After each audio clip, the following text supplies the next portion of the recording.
भाई अपने जज्बात, ये आवाज़ें जो आप बजाना चाह रहे हैं मेरी तकरीर में खलल देंगी। उससे बेहतर है कि ये आवाज़ें 20 तारीख को सुनाई दें।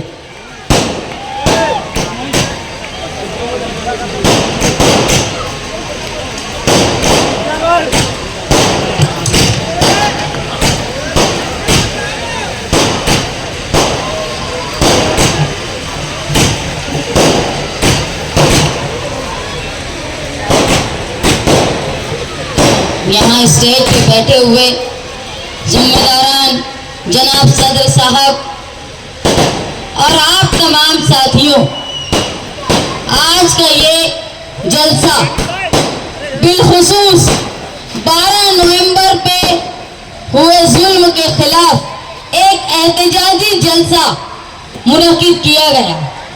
ये एहतजाज मुसलसल दर्ज करवाने की वजह यह है कि हमको इस बात का एहसास रहे कि जहां हमारे हुजूर की शान में गुस्ताखी हुई और मालेगांव शहर ने अपना एहतजाज दर्ज करवाकर हमारा जमहूरी मजहबी हक अदा किया, वहीं बेगुनाह 60 से ज्यादा लोग जेल में कुर्बानियां दी। और वहां यह भी याद रहे कि मालेगांव शहर में कुछ ऐसे भी लोग थे जो हुजूर की शान में गुस्ताखी करने वालों के खिलाफ एहतजाज करने वालों को फंसाने का काम कर रहे थे। ये भी याद रहना चाहिए। जिनके बड़े बड़े खानदान हैं, हर जगह वो पहुंचे रहते हैं। कहीं मैयत हो जाए तो पहुंच जाए, कहीं कुछ खुशखबरी की बात हो तो वहां पहुंच जाए।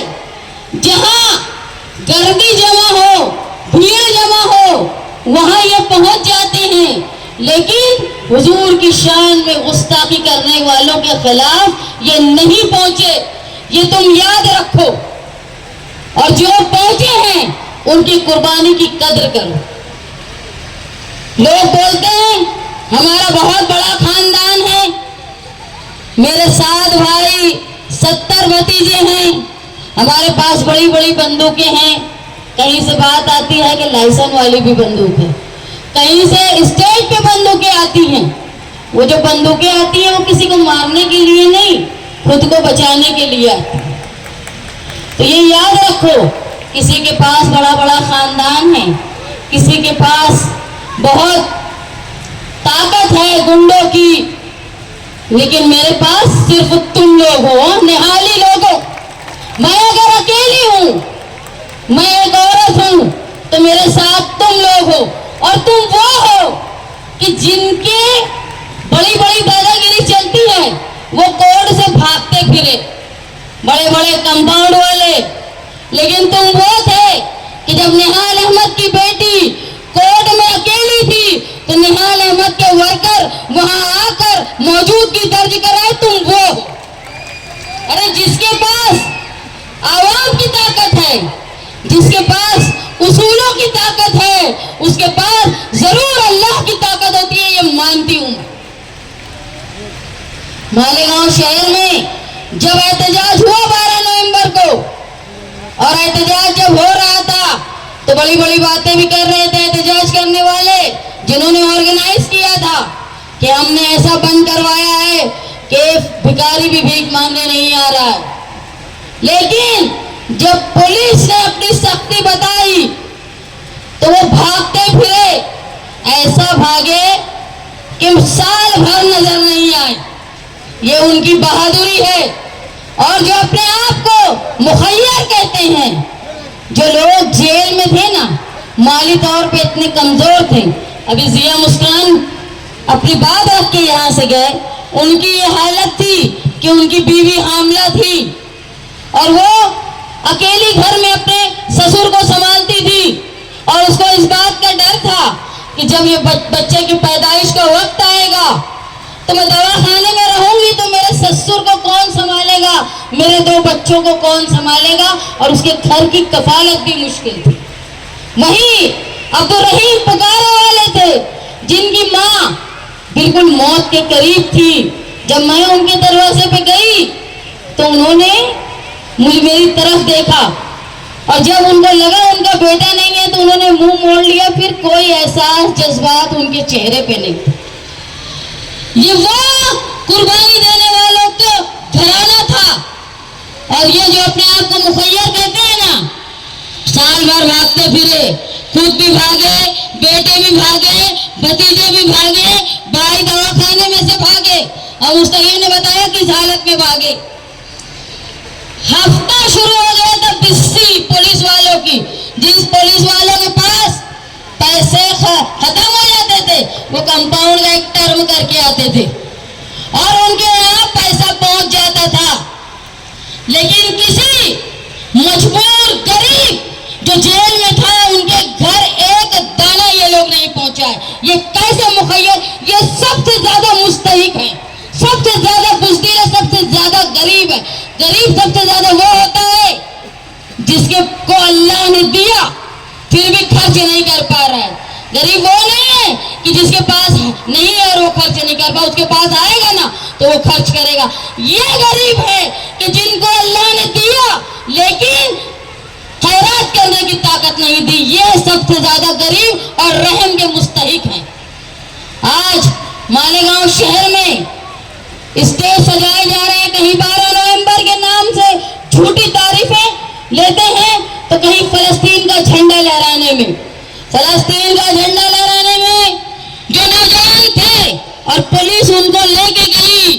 उस वक्त यही निहाली समाजवादी लोग पुलिस स्टेशन में गए थे, कोई आसिफ साहब नहीं गया था।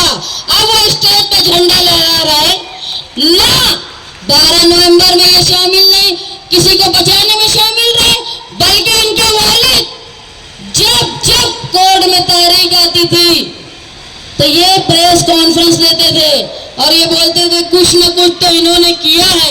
इतनी ही इनकी प्यास नहीं बुझी, जब मैं लोगों के लिए कोर्ट में जाती थी तो मेरे खिलाफ इन्होंने अफिड्यूट दिलवाया, झूठा अफिड्यूट कि शान हिंद शहर में फसाद करवाना चाहती है। मैं वो शान हिंद थी जिनके वालिद नहीं था, जिनका भाई नहीं था, शौहर जेल में था, मैं अकेले अपनी दोनों बच्चियों को लेकर घर संभाल रही थी और उसके बाद शहर में एहतजाज भी कर रही थी। उसके खिलाफ ये लोग मेरे खिलाफ अफिड्यूट दिए और ये बोले कि इसको गिरफ्तार करो और एक प्रेस कॉन्फ्रेंस भी दिए और ये बोले कि हमने पुलिस को अफिड्यूट पहुंचा दिया है और अब इंक्वायरी भी हो रही है और इंक्वायरी शुरू भी हो गई। मैं समझ गई कि ये बुज़दिली कहां से शुरू हुई। मुझे जैसे ही फोन आया कि जिला एसपी आए हैं और तुमको सिटी पुलिस स्टेशन में बुला रहे हैं, मैं बच्चों को, मेरी बच्चियों को ये बोल के गई कि अगर मैं 2 घंटे में वापस नहीं आई तो नानी को फोन करना और सीधा उनके घर चले जाना।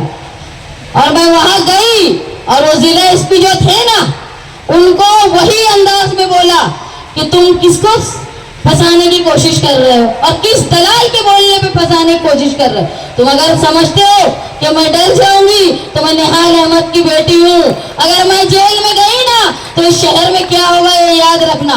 और इलेक्शन सर पर है, मुझे डराने के लिए तुम लोग ये सब करते हो तो ये याद रखना मैं जेल से इलेक्शन लड़ूंगी। हमने जेल से भी एक नुमाइंदे को चुन के लाया तुम लोगों ने मालेगांव।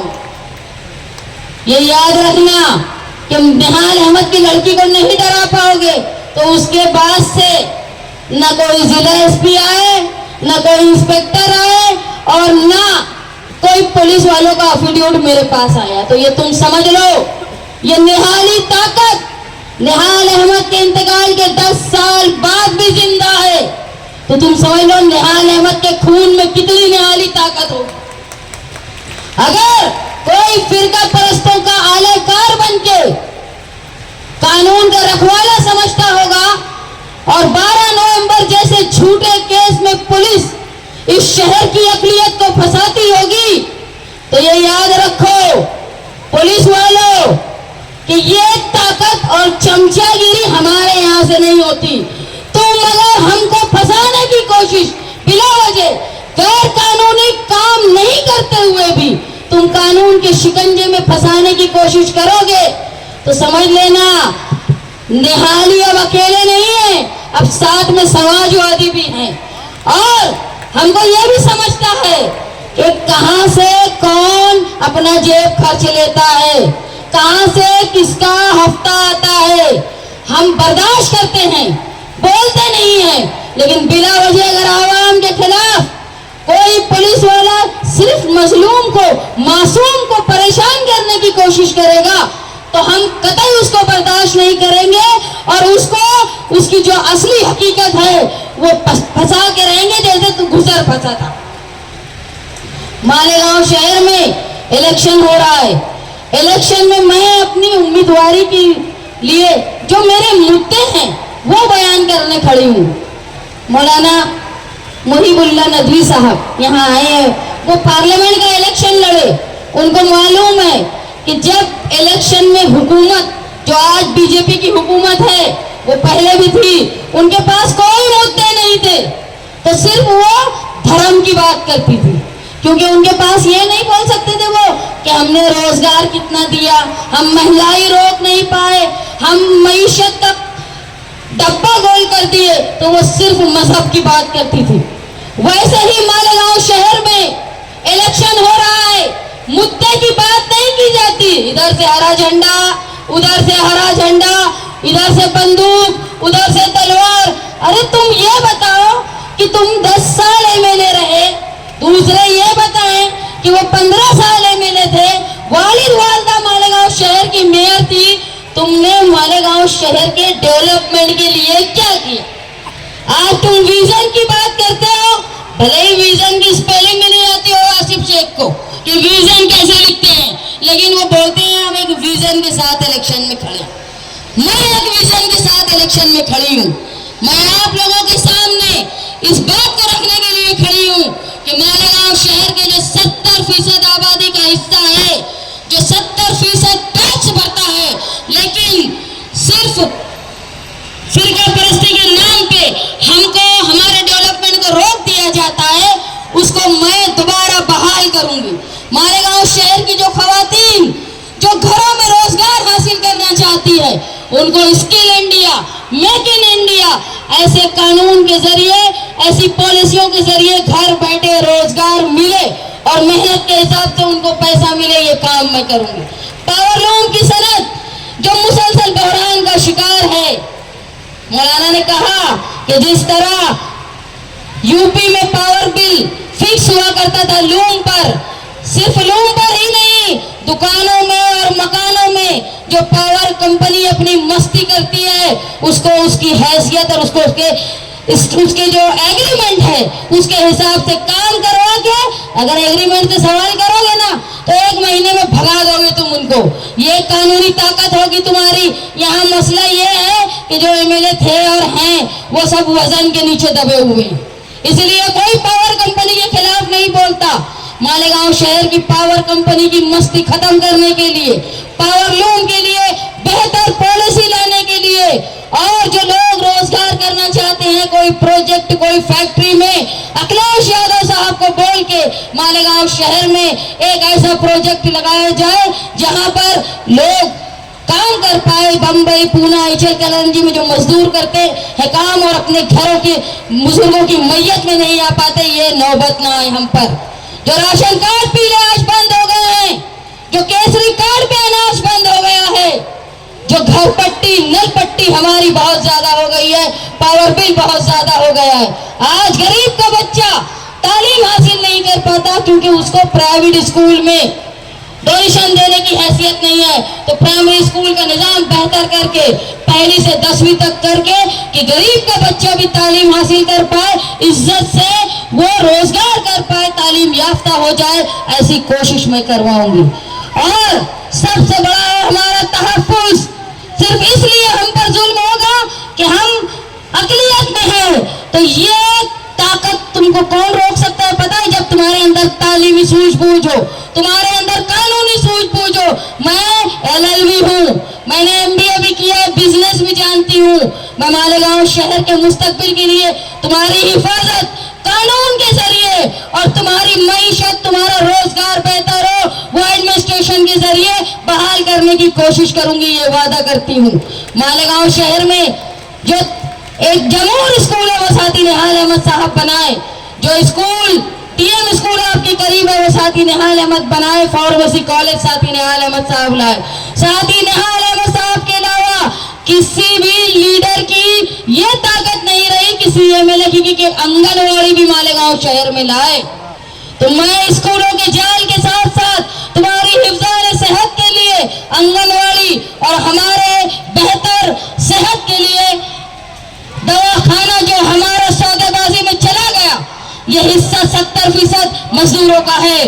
हमारा हक है कि हमारी हिफ्ज़ान सेहत अच्छी हो, इसके लिए बेहतर हॉस्पिटल, ताकि हमारी माँ बहनों बुजुर्गों को धूलिया या नासिक इलाज के लिए न जाना पड़े। ये मैं आपसे वादा करती हूँ। मैं इलेक्शन में उम्मीदवारी कर रही हूँ मेरे खानदान, निहाली वर्कर और समाजवादी लोगों के भरोसे।